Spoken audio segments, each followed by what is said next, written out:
मेरे कांकेर के भाइयों बहनों, मुझे बताइए, ये हमारी चोरी किया हुआ पैसा वापस आना चाहिए कि नहीं आना चाहिए?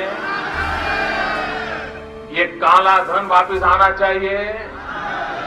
ये चोर लुटेरों से एक एक रुपया वापस लेना चाहिए? नमस्कार, स्वागत है आपका। मैं हूं आपके साथ आसिफ खान।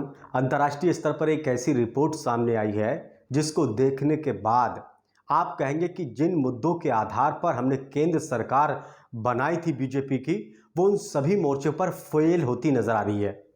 दरअसल काले धन को लेकर जब यूपीए की सरकार थी तो बहुत बड़ा मुद्दा बना था और यूपीए को एनडीए ने घेरा था। जो चुनावी मुद्दे थे उसमें काला धन भी एक मुद्दा था। प्रधानमंत्री नरेंद्र मोदी ने उस वक्त गुजरात के मुख्यमंत्री थे, उन्होंने कहा था चुनाव प्रचार के दौरान हम उस काले धन को वापस लेकर आएंगे, लेकिन अभी तक काला धन तो वापस नहीं आया। लेकिन स्विट्जरलैंड की जिस बैंक ने सालाना रिपोर्ट जारी की है उसको सुनकर आप चौंक जाएंगे, क्योंकि इस रिपोर्ट में कहा गया कि अभी तक 13 साल के रिकॉर्ड टूट गए जो काला धन भारत का उस बैंक में, स्विट्जरलैंड की बैंक में जमा हुआ है।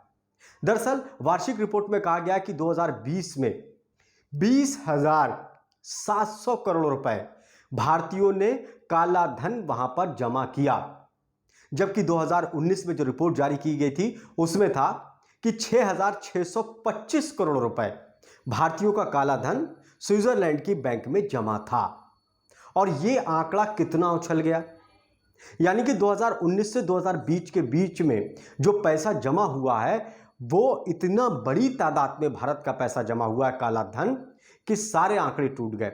स्विट्जरलैंड की बैंक की रिपोर्ट के अनुसार 13 साल का सारा रिकॉर्ड टूट गया, यानी कि 13 साल में सबसे ज्यादा पैसा जो जमा हुआ है वो 2019 और 2020 में जमा हुआ है। ऐसे में सरकार की नाकामी साफ जाहिर होती है, क्योंकि प्रधानमंत्री नरेंद्र मोदी ने, बीजेपी के कई बड़ी नेताओं ने, बाबा रामदेव ने ये बात कही थी, अगर काला धन वहाँ से आ जाता है तो हमारा देश मालामाल हो जाएगा, हमारे देश के लोग मालामाल हो जाएंगे। लेकिन दूसरी बार एनडीए की सरकार बन गई, प्रधानमंत्री नरेंद्र मोदी हैं जो खुद कह रहे थे कि 15 से 20 लाख रुपए खाते में आ जाएंगे अगर वो पैसा आ गया और हमारी सरकार बन जाएगी तो हम उस पैसे को लेकर आएंगे। लेकिन इस मोर्चे पर सरकार फेल होती नजर आ रही है।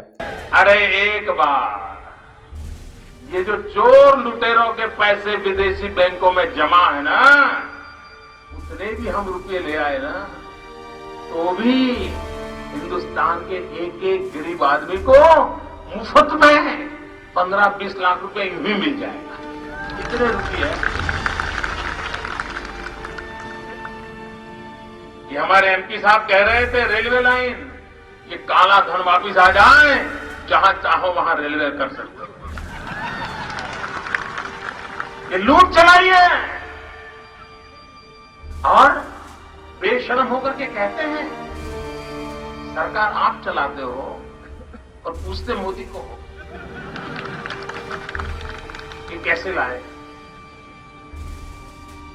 जिस दिन भारतीय जनता पार्टी को मौका मिलेगा एक एक पाई हिंदुस्तान की वापस लाई जाएगी और हिंदुस्तान के गरीबों के लिए काम लाई जाएगी। और जो रिपोर्ट निकल कर आई है वो रिपोर्ट ये कहती है कि यूपीए की सरकार से ज्यादा एनडीए की सरकार में 2019 और 20 में पैसा जमा हुआ है। उसने सारे रिकॉर्ड तोड़ दिए। अब सवाल यह है, क्या बीजेपी ने जो वायदे किए थे देश के लोगों से, क्या उन वायदों से वो मुकर गए? क्या स्विट्जरलैंड की बैंक से पैसा लाने में वो नाकाम हुए? जो उन्होंने वायदा किया था कि काला धन विदेशों से वापस आएगा और देश में विकास होगा, आम नागरिकों का भला होगा, क्या उन वायदों से बीजेपी मुकर गई?